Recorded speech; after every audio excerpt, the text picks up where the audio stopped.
My dear friends, here's a new situation. Apparently, Shakespeare's birthplace to be decolonized after British researchers say his work enables, you guessed it, white supremacy. My headphones are enabling white supremacy. Look at them. Look at them. The organization overseeing museums celebrating English playwright William Shakespeare's life is reportedly working to decolonize his legacy in the name of battling white supremacy.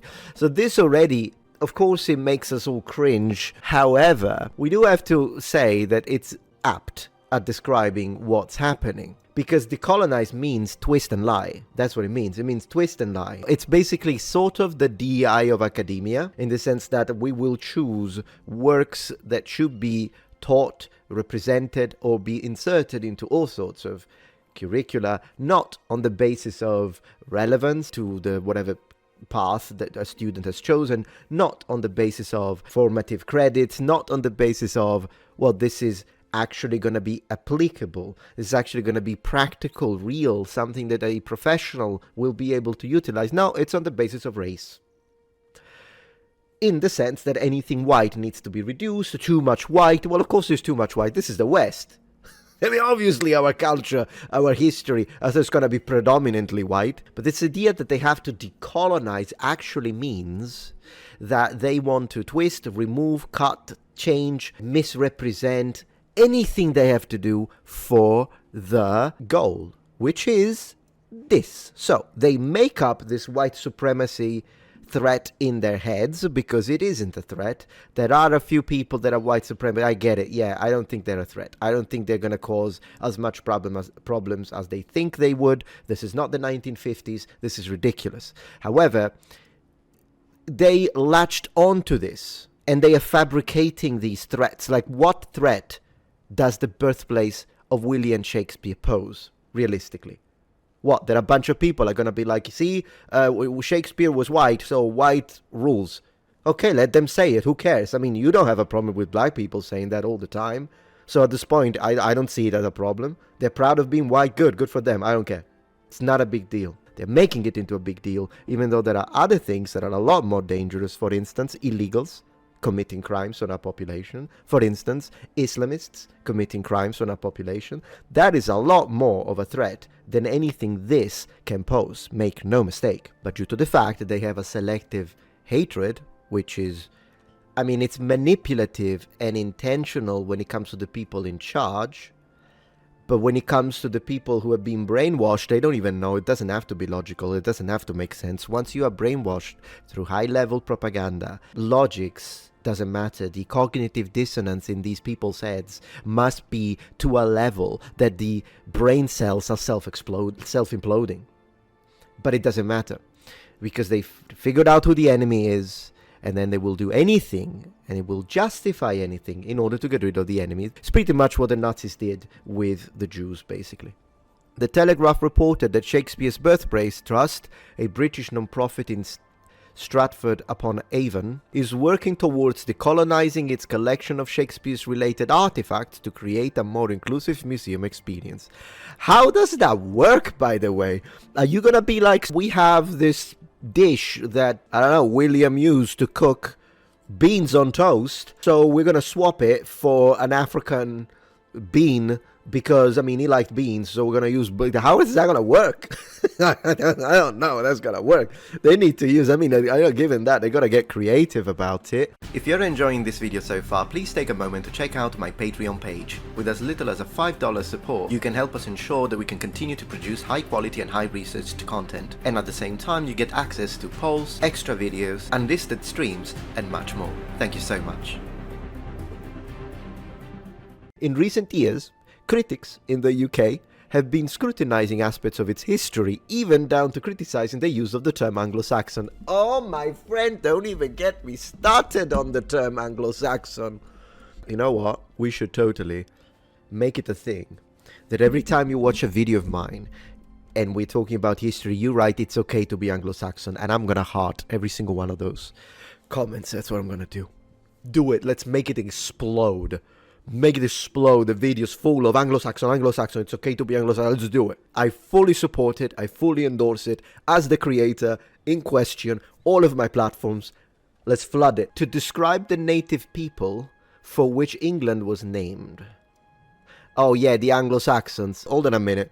How are you using native there though? Because we'll have to understand. I'm sure they are not using native, because you cannot be native if you're white. That is the general prevailing view among academics and researchers, aka activists, whose degrees should be forfeit and who should be all fired. And then in the reason for firing, reason for sacking them, betrayal of university standards of excellency. And it should be stamped on their CV. It should be stamped on their CV. That's what I'm going for. I'm going scorched earth. Now Shakespeare, despite being born in 1564 and largely writing plays that took place in Western Europe, is being scrutinized for his alleged impact on colonialism. Oh no. Oh no, colonialism, help me. Why do they never complain about the colonialism of Muslim powers in history? Why? They expanded violently, they conquered people, they subdued them, they imposed their religion, they took slaves, and they took any right from women. In theory, in fact, at a greater degree, the European Christians did. We also did all of that stuff. It's not like I'm going to deny it. I'm into history, of course. But how are we, when it's European powers, colonialist, they do the exact same stuff. Subscribe.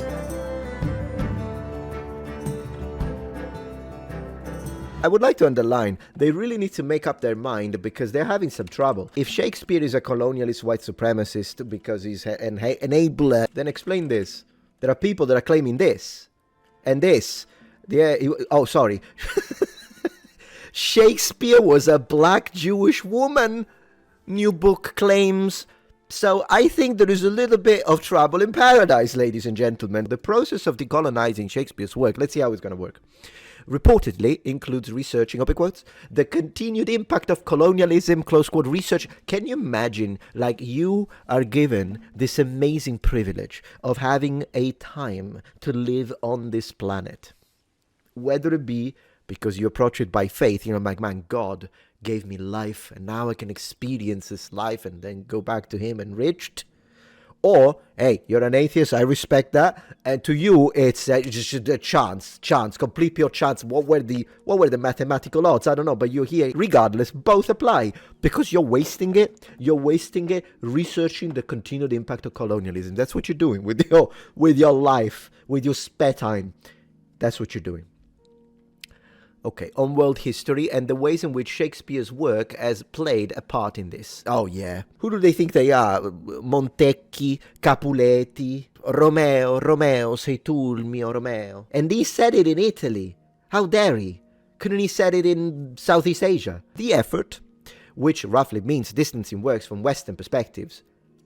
Why would you Can we say one more thing about Eurocentrism, please? Western works should have a Western perspective.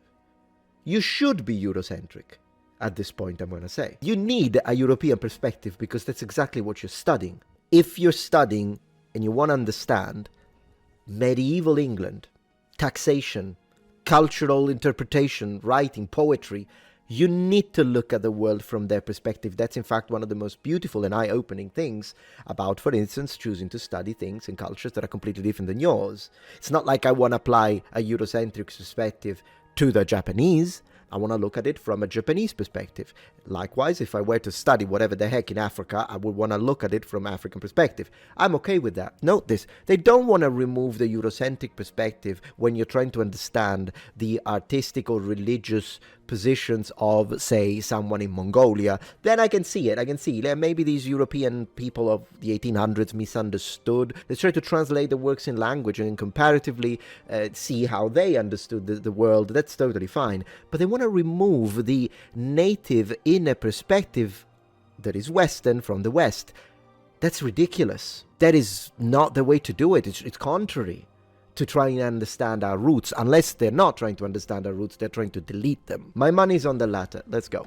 Reportedly began after concerns were raised that celebration of Shakespeare enables white supremacy. Bunch of clowns. Traitors, I'm gonna add. These are traitors to our people. The Trust has also warned that some items in its collections and archives relating to the iconic 16th century playwright may contain language or depictions that are racist, sexist, homophobic, or otherwise harmful. So this is the so-called sanitizing of the past.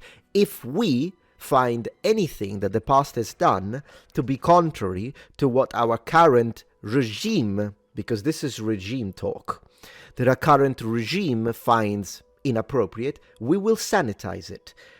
Basically, it's the burning of the books in Nazi Germany all over again, but this time it's more subtle because they have much higher reach. They can, in fact, do it without you even knowing it. They can do it through, every few years you have a republication, new press publication, just remove stuff, they just cut things out. And the thing that really surprises me when it comes to this is how arbitrary it is, because, all right, so racism is out of place, you say. So is sexism, homophobia. Okay, what about slavery? Are you going to delete the existence and life experiences of all slaves, going from not only chattel slavery, but really all the way back to ancient Egyptian slaves? We have a lot of reports. I read them myself when I was studying how the pyramids were put together. There are a lot of reports that say you're a slave for 2 years. It's more of an indentured servant, if you really want to be precise. But you're going to be working in the pyramids for 2 years, but if you try and run away, we'll turn you into a slave for life. There are papyri that tell us this. Should you delete it? Should we stop speaking about everything that has ever happened to people that is about war? Maybe we shouldn't teach Caesar's invasion of Gaul. Let's just pretend it never happened, because the stuff that the guy did in Gaul. So we're gonna just delete every war, then we can't speak about Second World War either because of the stuff that happened. This does not belong in any academic circle. And the fact that it does tells you that at this point, going to a university means you're gonna go into radical left indoctrination. And if you're already there, as I say, don't stop, keep doing it, pretend nothing is happening, ignore them all, get the degree and run out. I'm imagining that the hard sciences are not as impacted, but up to a certain point, because at one point they were trying to say that math was racist. So I'm starting to think physics, man, we're going to regret back to a point where no one will know how to build anything, because they just have to control. Shakespeare's Birthday Trust reportedly worked on a research project with the University of Birmingham's Dr. Helen Hopkins and concluded that praise of Shakespeare as a universal genius benefits the ideology of white European supremacy. How about the truth? This is the real thing that we need to learn to ask. Wherever you are politically, because now I'm going after the radical left, absolutely I am. But it doesn't matter if you agree with me at this point. You could be a centrist, you could be left-leaning, you could be whatever the heck you want. All of us need to be able to stop for a moment and ask, does the truth matter though? What's more important, the message or the truth? Because here, we need to ask the question, was Shakespeare objectively a genius? And if the answer is yes, should the answer become no, simply because of this alleged accusation, which, by the way, it's also non-founded in any way, shape, or form? When did the truth stop to matter? The research concluded further that colonial inculcation spread European ideas about art and used Shakespeare as a symbol of British cultural superiority and Anglo-Saxon supremacy. Okay. Celebrating Shakespeare's work, the research argued, was part of a white Anglo-centric, Eurocentric, and increasingly West-centric worldviews that continue to do harm in the world today. No, it's freaking woke nonsense that does harm to the world, including children. This is not a problem. I reject that this is a problem. I reject it. I don't believe it. The problem is the self-loathing that you're teaching. And people grow up and they hate themselves. And we are the only ones that do it, by the way. Because black people are proud of being black. They love it. They love hanging with their community. They love their food. They love their music. They love their history. Some people too much, because then they start making shit up. But in general. And then Japanese, you ask a Japanese, they love their own history, being Japanese. They say it, I remember it. Nihonjin de yokatta. I heard this so many times by the Japanese. They're like, I'm so glad of being Japanese. I'm so glad that I'm Japanese. The Japanese say it. Do you really say it? Do you think Chinese are not proud of their history, of who they are?